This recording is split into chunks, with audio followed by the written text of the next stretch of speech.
Update, brought to you by Simcox Advocates, advising businesses and families since 1949. Visit simcox.com or call 690 300. Manx Radio's Update with Andy Wint.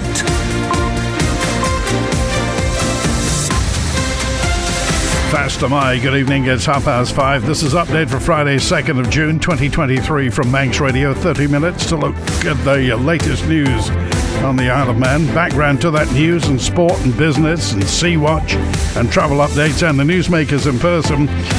Tonight, Michael Dunlop sets the pace at TT qualifying. More on the Patrick by-election. A suicide verdict for a Glenvine couple. Jackson's car dealership goes Dutch. And TT's vital role in the hospitality year. Man Benham for all your business and legal needs. First of all, at 29 minutes ahead of 6 o'clock, the Update News headlines. Faster my, Siobhan Fletcher. Faster my.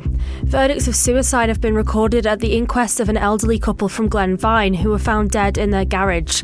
At Douglas Courthouse today, Coroner of Inquest Jane Hughes said their deaths at the start of the year were part of a deliberate and long-considered process. It's believed some people on the island are experiencing extreme period poverty. The Isle of Man Food Bank says it's fearful that those in need could resort to stealing food as a result. And Connor Cummings has been ruled out of the opening races of this year's TT. Milenko by Paget's motorcycle team boss Clive Paget told TT Plus during yesterday's session the Manxman was on a drip in a hospital suffering with an infection. Further afield, a teenager who was radicalised during the pandemic has been given a life sentence for plotting a terror attack against British police and military. UEFA says Jose Mourinho has been charged with insulting and abusing a match official. He was filmed swearing at English referee Anthony Taylor after his team lost in the Europa League final. And Billy Joel's to end his record-breaking concert series at Madison Square Garden in New York. The singer-songwriter says he'll conclude his residency in July 2024 to coincide with his 75th birthday that year, saying it seems like a nice number to stop. There are your headlines, news at 6. Man Benham. Contact us by phone, video call, email or face-to-face. We're happy to connect with you. Manx Radio Weather with Manx Glass and Glazing. Goromaya, thank you. Siobhan from the Runnels Way Met Office. No wind warning in operation for the North Irish Sea. State of sea is smooth or slight. And the weather, what you see is what you get tonight. Blue skies, some late sunshine, light variable breezes down to 11 through the night for Jasan. Tomorrow, Saturday, dry and sunny with light winds. Daylight maximum 19, overnight minimum 12. Into Jaduni, dry and sunny, light breezes. Top temperature 20 Celsius, and it's not stopping there. Low water was about 20 minutes ago. Sunset is at 19 minutes to 10. High tide 11 minutes past 11. Sunrise 9 minutes to 5 tomorrow. Low water 22 minutes before 6. And the morning high water at 25 to midday. The Manx Glass and Glazing showroom is currently closed for TT and will reopen on Monday the 12th of June.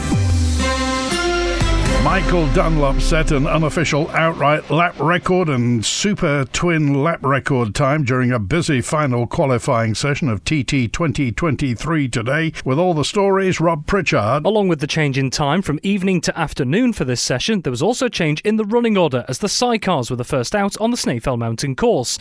Having been the fastest outfit on the opening day, Pete Fountain and Jevon Walmsley topped the charts today at 117.807 miles per hour, with Ryan and Callum Crowe second at 116.452 and Tim Reeves and Mark Wilkes making up the top three timings at 113.509. Ben and Tom Birchall, who set an unofficial sidecar lap record last night and the fastest sidecar times of the previous 3 days, didn't set a flying lap as they stopped at least once on their only lap today to make mechanical adjustments.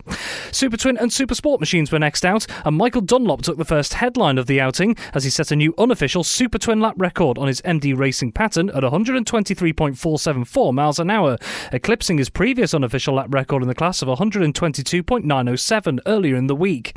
That blistering pace meant the nearest competitor in the Super Twins this afternoon, Jamie Coward, was a full 21.7 seconds behind at second fastest, whilst third in the timings in the class was another good ride from Pierre-Yves Bian, who clocked 118.126.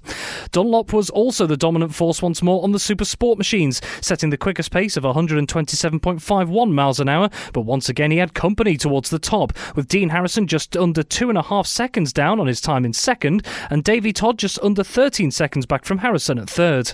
And it wasn't over for the Ballymoney man, who saved the most dramatic lap until the tail end of the session on his Hawk Racing Honda, as he clocked an unofficial outright lap record of 135.531 miles an hour for the fastest time of the day.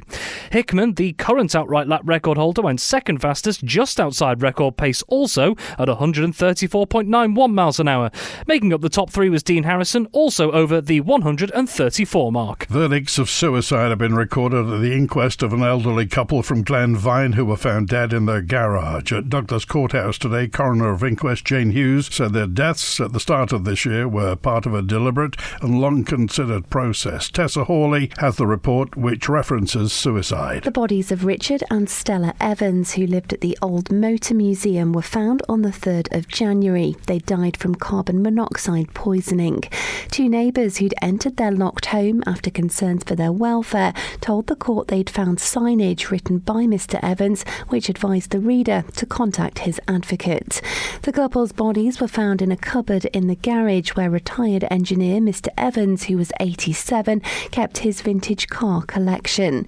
The neighbours told the court they believed Mrs Evans, who was 85, had issues with her memory, with one adding that Mr Evans had said, "When the time comes, we're going off to Switzerland."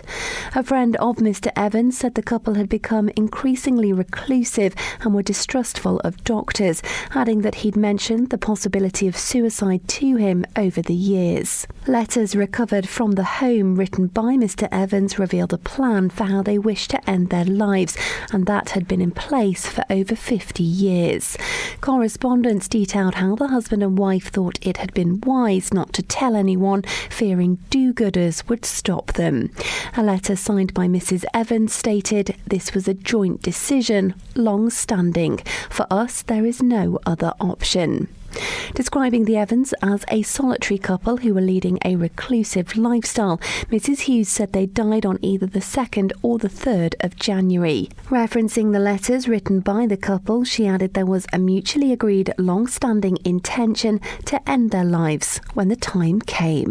This is the most listened to Isle of Man news source, and Manx Radio's Update is the Isle of Man's most downloaded news podcast.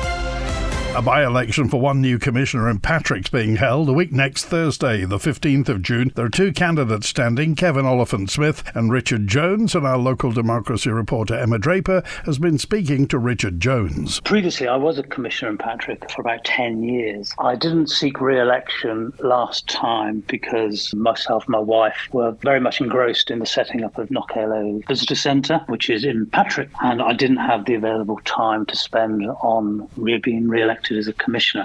Saying that, we've now got the visitor centre up and running, so I've got time now again. And most importantly, I think, why am I standing? It's because I strongly believe that people in the smaller countryside communities need a voice. The way that the local areas, MHKs, are allocated now through Glenfaber and Peel means the MHKs in our area focus on people where most of the votes are, which is Peel, which is totally understandable, but it means that the only voice that the outlying parishes have would be through their commissioners. What do you think are the key issues for residents? The areas of responsibility are very clearly defined in what commissioners are responsible for, but I just think we just need a voice. I mean, the lack of businesses in the parish now, the Waterfall pub, to name just one in Glen May. When I was a commissioner, we were very strongly of a view that that should remain a pub and not be a development site, and it's still dragging on. So those sort of local needs need to be voiced. Recycling, we're in UNESCO biosphere, the Isle of Man. We should be very much focused on looking after our countryside. I think it is important that people understand the local issues, know the local area, and I think through the commissioners you can help that. You can be a voice,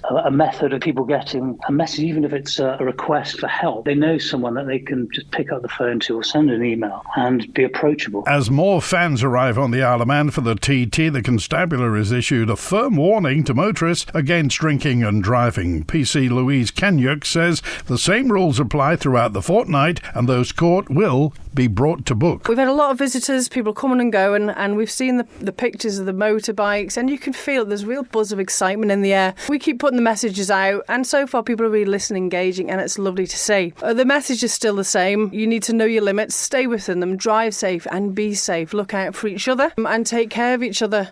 And it also, we have to advise, because the weekend's coming, and obviously with the weekend we all like to have a few drinks. The weather's lovely.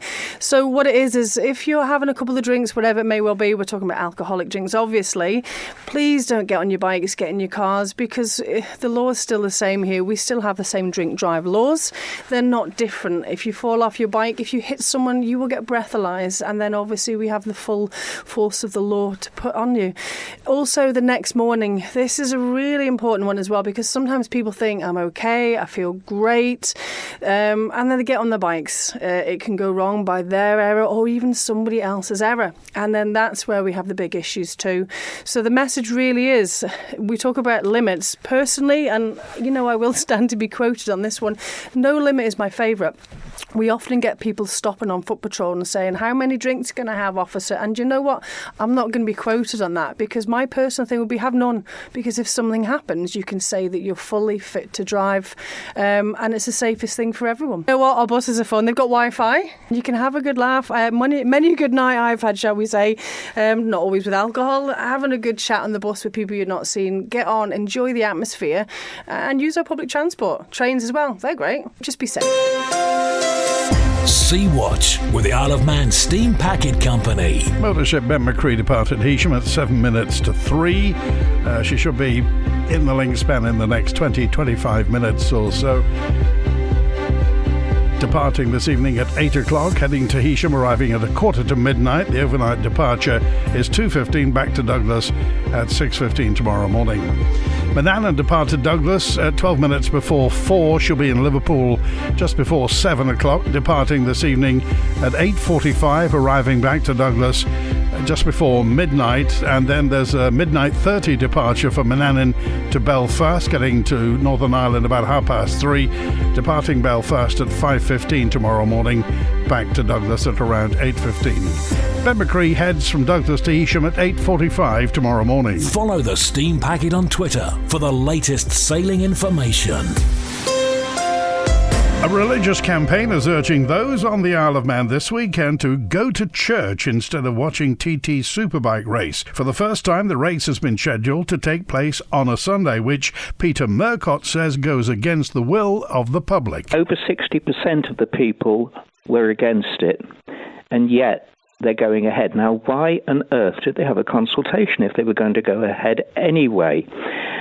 I wrote to the Chief Minister and I suggested that because the closure, I think, has to have the approval ultimately of the Council of Ministers, that this would be appropriate for the Council of Ministers to refuse the consultation. No such refusal apparently was taking place. I never got a reply, in fact, but no refusal was taken. And so we're going to have a number of people who wish to go to church on Sunday who are going to be unable to do so. They certainly won't be able to go to evening services because the roads won't open until 6:30, and that's far too late. And if they're on the TT course, they'll probably be hesitant about going on Sunday morning, because if they are on their way home and the road's closed, they will be diverted off the road to the nearest exit point, which may take them miles out of their way. I hope there are people listening here who've come for the TT so that they do know that the majority did not want the roads to be closed, because Sunday is a day for Christian worship.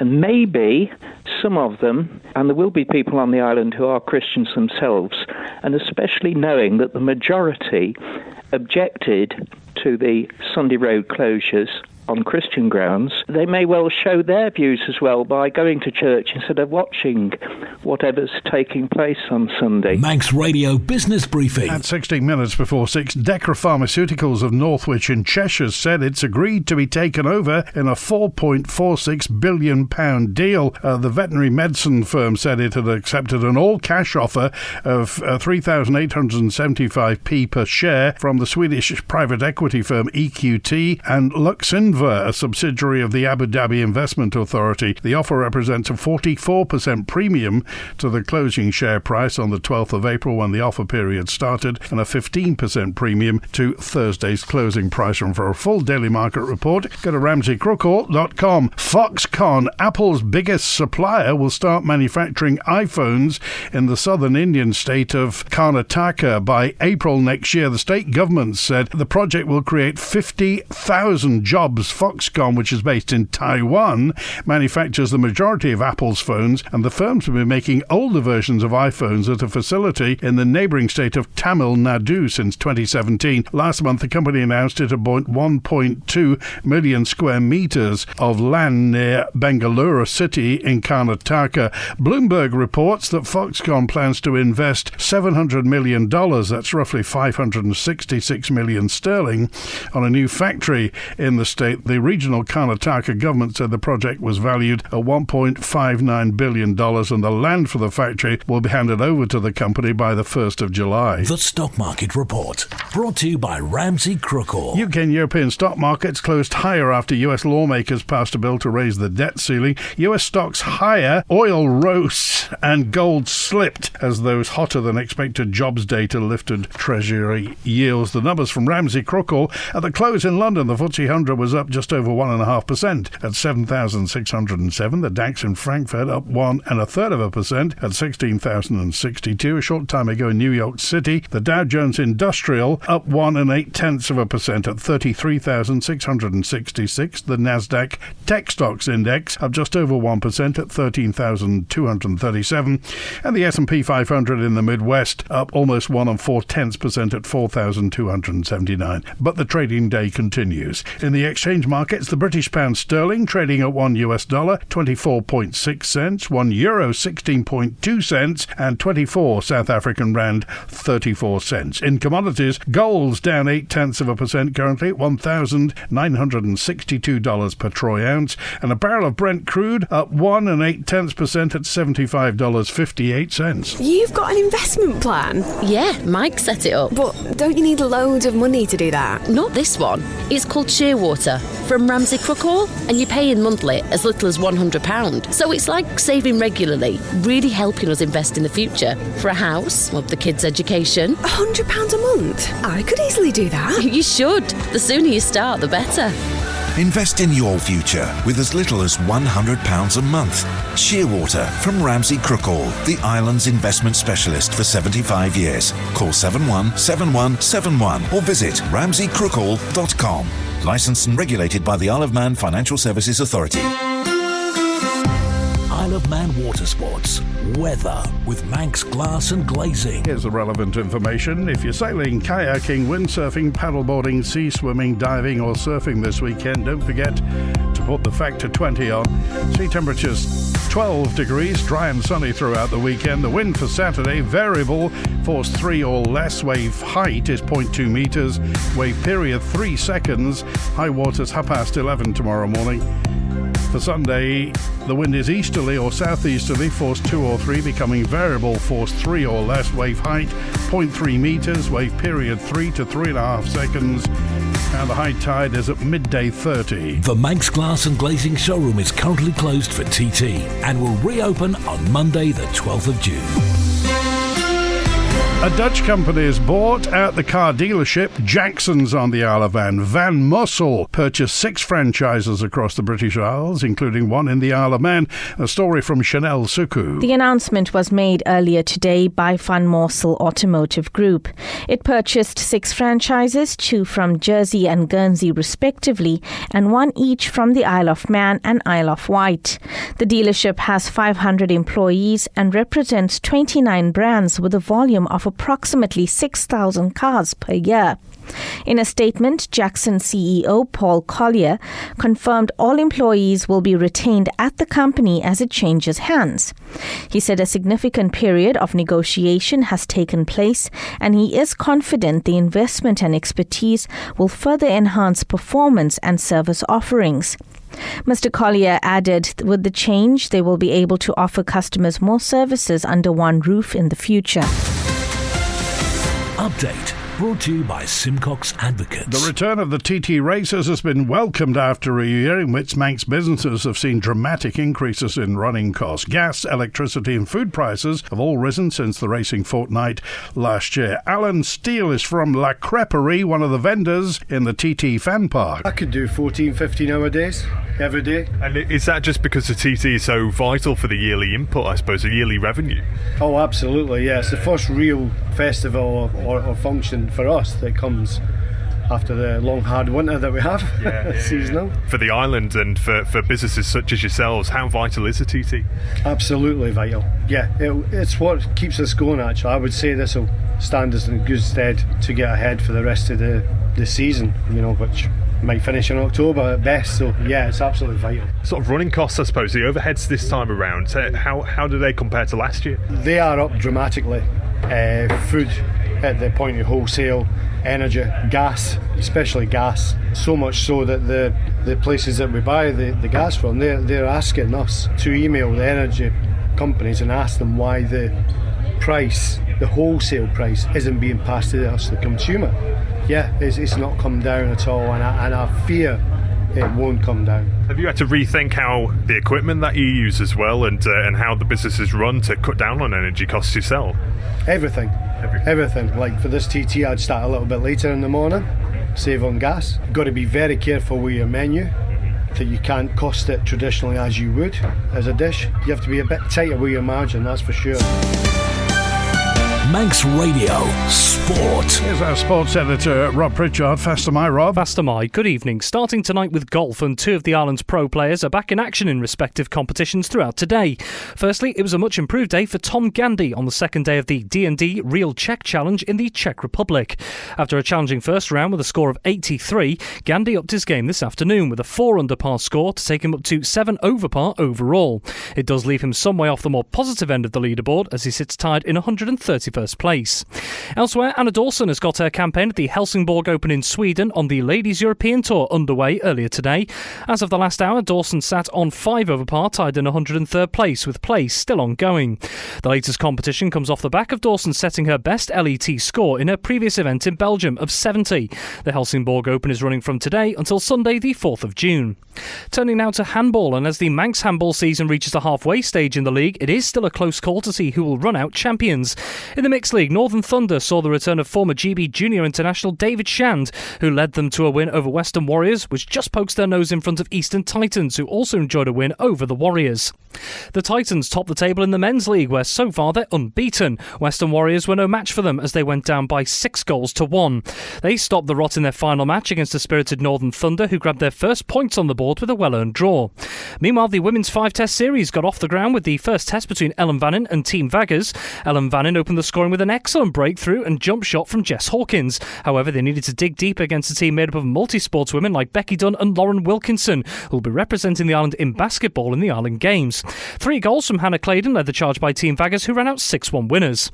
The league is now taking a break over TT and will return on the 17th of June.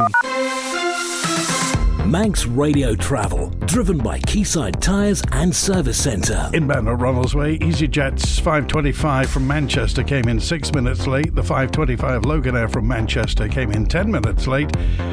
Next inbound, the 6 o'clock EasyJet from Bristol's half an hour late. Then the 7:30 EasyJet from Gatwick, that's half an hour late. There are 2 EasyJets tonight from Gatwick. The 7:50 Loganair from London City's on time, and the 5:08 Loganair returning patient transfer from Liverpool on time. The 8:30 EasyJet from Gatwick is delayed 15 minutes. Outbound tonight, 6 o'clock, Loganair to Liverpool. The 6:30 EasyJet to Bristol's delayed till 7 o'clock. The 20-past-8 EasyJet to Gatwick is delayed. The 9 o'clock Gatwick is showing on time, returning on the roads. Roads are open now, but remember, cycling is prohibited on the mountain during the TT period. In Port Erin, you've still got delays on the four-way traffic signals at Ballafesson Road for that new pedestrian crossing, and the Ballymena Road in Derby has got phase closures for water main replacement. Quayside Tyres and Service Centre with 1 year's free engine warranty from Castrol. Get more with Update, brought to you by Simcox Advocates, advising businesses and families since 1949. Visit simcox.com or call 690 300. Well, we're just at the end of the first week, the qualifying racing at the TT, but just remember, 5 weeks tomorrow, the Island Games gets underway in Guernsey. All the athletes know that. And 5 weeks on Monday, the Southern 100 starts at Boulogne. A sculptor in the Isle of Man's auctioning a replica of a Manx lifeboat to help raise money to train new life-saving volunteers. John Allcote has made a 7-class entirely from scrap metal. It's currently on display at Port St Mary Town Hall and will travel around the Isle of Man until the auction concludes on the 30th of June. John named his work Davy Dorsey Cooley after a tribute to his great uncle, who was an RNLI crew member. It was in December of last year, and I got a message from the harbour board in Port St Mary saying that my boat had come adrift off its mooring. So I thought, right, I'll make my way down there. And just as I was going out the door, a friend of mine, a good friend of mine and a neighbour, who's also a volunteer with the RNLI, he said, John, if you want a hand, give me a shout. So I said, yeah, okay. So we went down to the boat. Now, even before I said anything, he said, let's go and get me dive gear. It was freezing cold. Swam out, got me boat and brought it back, which I thought was an absolute hero, right? Now, when it came to RNLI and hero, I thought, I've got to give this lad something. So I tried to auction a tourist trophy that I made, but it was too soon. There was a bit of a rush and nothing really came of it. So I said, right, I'll make you a lifeboat. Now, I'd done this purely because of his bravery and looking back on my uncle, Davy Dorsey Cooley, which is on the promenade. He's got a monument on the prom. He saved 30 to 60 and then another 15 or 20 while he was working with the steam pack. That was in 1850 odd, I think it was, and he died in 1904. And if you look on the boat, on the hull of the boat, the numbers was 1904 because that's when he died. So I thought I'd make this for the guys and then auction it off so we can get some money so that he can train new crew. It was a joy to make, actually, and it's quite heavy. It's 650 millimetres long, 520 millimetres wide, and extremely heavy. Now you're planning to auction this boat out? Yes, Daniel and Michelle managed to get him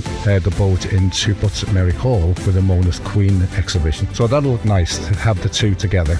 So, and then from there, I think it was the Port St Mary, and probably from there other places so people can see it. Go to my Facebook site, the Joke Creative Workshop, all one word, or you can ring me on my mobile number, it's all there, and just private message me a bit. We just want to get some money for the guys who do a cracking job in the Isle of Man. That's it for Update tonight, brought to you from the resources of Manx Radio's news department. Thanks to newsreader Siobhan Fletcher, producer Rhiann Evans. I'm Andy Wint. Have a wonderful weekend. Back on Monday. WILM.